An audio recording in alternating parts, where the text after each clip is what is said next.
जय माता दी मित्रों, मेरा नाम पंडित प्रकाश जोशी और आज इस कार्यक्रम में हम चर्चा कर रहे हैं 18 साल बाद एक महत्वपूर्ण गोचर होने जा रहा है। राहु केतु का राशि परिवर्तन 30 अक्टूबर 2023 को होने जा रहा है और इस गोचर का प्रभाव देखा जाए तो मीन राशि पे कैसा पड़ने वाला है, क्योंकि मीन राशि में ही राहु देव आने वाले हैं। तो मीन राशि पे कैसा पड़ने वाला है इस कार्यक्रम में डिटेल में चर्चा करेंगे। पहले आप ये मीन राशि की कुंडली देख लीजिए और राहु देखा जाए तो उल्टे चलते हुए मीन राशि पे आने वाले हैं और केतु आपके सप्तम भाव में बैठेंगे।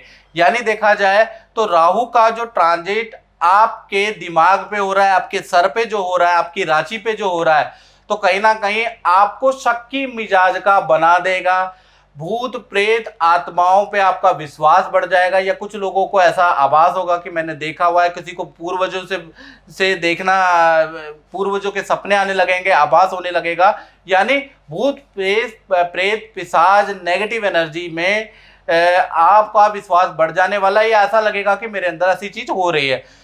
और साथ ही साथ देखा जाए तो राहु जो यहाँ पर लगन में आ रहे हैं वो आपको कोई बड़ा धन लाभ भी देने वाले, या तो रुका हुआ धन लाभ होगा या कहीं ना कहीं आपको अच्छा खासा धन लाभ 18 महीने के लिए मीन राशि को होगा ही होगा।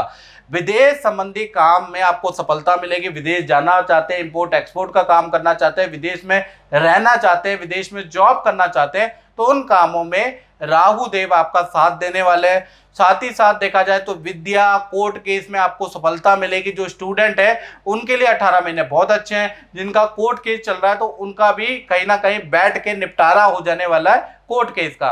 वहीं पर केतु का भी ट्रांजिट देखा जाए तो सेम डे सेम घंटे सेम मिनट में हो रहा है। केतु देव आपके सप्तम भाव में गोचर करने वाले हैं।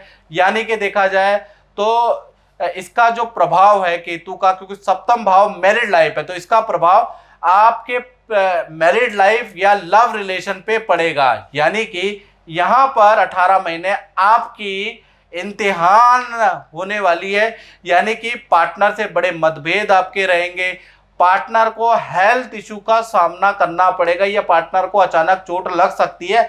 ऐसा योग केतु के ट्रांजिट से हो रहा है। यानी देखा जाए तो केतु का ट्रांजिट आपके लिए तो खराब नहीं है, आपके पार्टनर के लिए खराब रहेगा।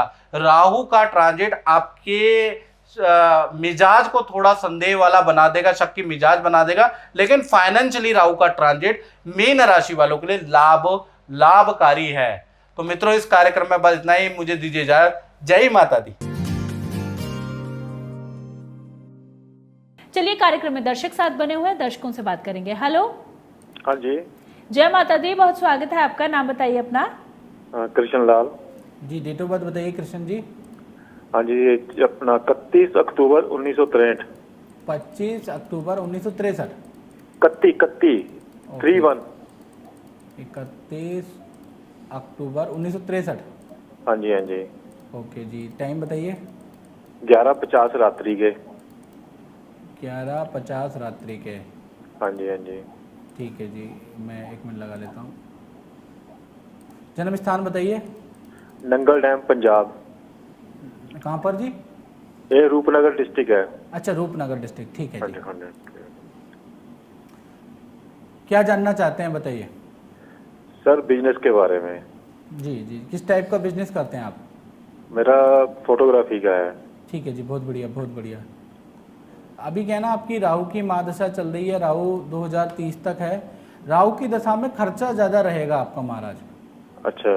खर्चा, हाँ, इसमें खर्चा एक तो रहेगा। थोड़ा सा क्या है कि राहु 12वें से अगर उसका लिंक होता है तो बहुत बार हमारे पास लिटिगेशन या कोई सरकार द्वारा पेनल्टी हमें मिल जाती है। ऐसा भी होता है बहुत लोगों के साथ में। ठीक है। आपके साथ तो नहीं हुआ ऐसा? नहीं, अभी नहीं हुआ। हाँ, इसका ध्यान रखना, बहुत बार ऐसा होता है। ठीक है जी। ठीक है। बाकी ये कि अगर आपको व्यापार के बारे में क्या जानना है आपको एक्यूरेट, मतलब कि बिजनेस कैसा रहेगा मतलब कि आगे की जहाँ तक बात करें तो 2020 के बाद देख लेते हैं। 2022 बुध, उसके बाद 24, उसके बाद शुक्र। देखिए, अभी आपका काम थोड़ा अच्छा बढ़ेगा, 2 साल के लिए बहुत अच्छा बढ़ेगा। फिर आपकी केतु की महादशा आएगी, केतु का अंतर आएगा 1 साल का। वो 1 साल का आपके चोट वोट के लिए खराब है, व्यापार के लिए खराब नहीं है। वो थोड़ा एक्सीडेंट और चोट के लिए उसमें उपाय कर लीजिएगा। उसके बाद फिर आपका शुक्र आएगा 3 साल का, वो अच्छा है। यानी कि मैं अगर आपके उसका फ्यूचर देखूं तो 2 साल की दशा तो बहुत बढ़िया आ रही है, वो अगले 2 महीने के बाद से शुरू हो जाएगी। उसके बाद फिर 1 साल यानी कि आपका 2023 की बात करूं तो 2023 थोड़ा खराब रहने वाला, वो शारीरिक रूप से रहेगा। फिर उसके बाद 3 साल की जो दशा आएगी आपकी, वो बहुत अच्छी है काम के लिए। ठीक है। ठीक है जी। अभी आपको पता क्या करना चाहिए, आपको काम को अगर परमानेंटली अच्छा करना है, क्योंकि आपकी कुंडली में धन भाव आपका बहुत ज़्यादा कमज़ोर है। अगर धन आपका कमज़ोर है तो ऐसे में क्या होता है, कभी तो काम बहुत अच्छा चलता है, कभी काम बहुत ज़्यादा डाउन हो जाता है। ऐसी स्थितियां लोगों के साथ में चलती रहती हैं, इसलिए वो कंफ्यूज रहते हैं। तो आपको रूबी जरूर पहनना चाहिए, आपको माणिक पहनना चाहिए। माणिक 10.25 रत्ती का आपको ये रिंग फिंगर में पहनना है। कौन सी फिंगर में? रिंग फिंगर में आपको माणिक पहनना है। और माणिक को प्राण प्रतिष्ठा जरूर करा लीजिएगा, ऐसे ही मत पहन लीजिएगा माणिक। ठीक है, ठीक है। ऐसा है ना, प्राण प्रतिष्ठा। मैं आपको आपके लिए बताता हूँ, कुछ लोग क्या करते हैं कि ऑनलाइन उसको ऑर्डर कर लेते हैं। बहुत सारी वेबसाइटें हो गई हैं, क्योंकि व्यापार को एक्सपेंड करने के बहुत सारे तरीके आ गए हैं, बहुत सारी सुविधा हो गई है, लेकिन श्रद्धा का कोई व्यापार नहीं होता महाराज, समझ रहे हैं। मंदिर कभी आप ऑनलाइन जा ही नहीं सकते, वो फीलिंग ही नहीं आएगी, वो भावना ही नहीं आएंगी। मंदिर तो स्वतः ही जाना पड़ता है। इसी प्रकार से पूजा पाठ इत्यादि भी ऑनलाइन नहीं होती है, याद रखिएगा। ठीक है। तो आप ये याद रखिएगा कि आपको रखना है तो आप प्राण प्रतिष्ठित कराएं और पूजित करा के तब पहने उसको, तो काफी अच्छा रिजल्ट मिलेगा। ठीक है। बहुत बार आप लोग क्या करते हैं ना, ऑनलाइन ऑर्डर कर देते हैं। ऑनलाइन जैसे कोई बहुत सारी साइटें होती हैं, वहां से करके फिर पहन लेते हैं। पहनने के बाद 8-9 महीने बाद फिर आप मेरे से बात करते हैं कि गुरुजी हमें रिजल्ट ही नहीं मिला। क्योंकि रत्न सुन रहे मेरी बात? हाँ जी, हाँ जी। स्टोन लोगों की जिंदगी बदलते हैं, स्टोन लोगों को लाभ करते हैं। लेकिन आप ये भी तो देखिए, उस स्टोन को तराशने वाला मजदूर तो कभी करोड़पति नहीं होता।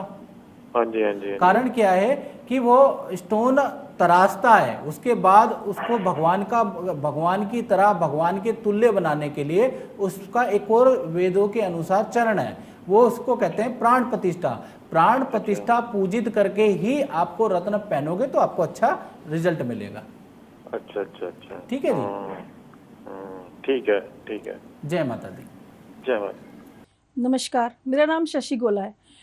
मेरे शादी को 10 साल हो गए हैं और मेरे कोई बच्चा नहीं था। तो मेरी सास मुझे जगह जगह ले जाकर मेरे का बहुत जगह दिखाती थी, लेकिन कुछ हुआ नहीं। एक दिन मेरी सास ने टीवी में गुरुजी का प्रोग्राम देखा और उनके जो कुछ उपाय छुपाए थे वो उन्होंने देखे और मेरे से मैं फॉलो करती गई। और मेरे आज 5 साल का बेटा है, तो उन्होंने बेटे की ये भाग्य, मेरा भाग्य में एक बनवाया, जिससे कि आज मेरा बेटा 5 साल का खुशहाल परिवार है और हम भी खुश हैं, मेरी सास भी खुश है और गुरुजी की असीम कृपा के साथ हम लोग बहुत खुश हैं। धन्यवाद।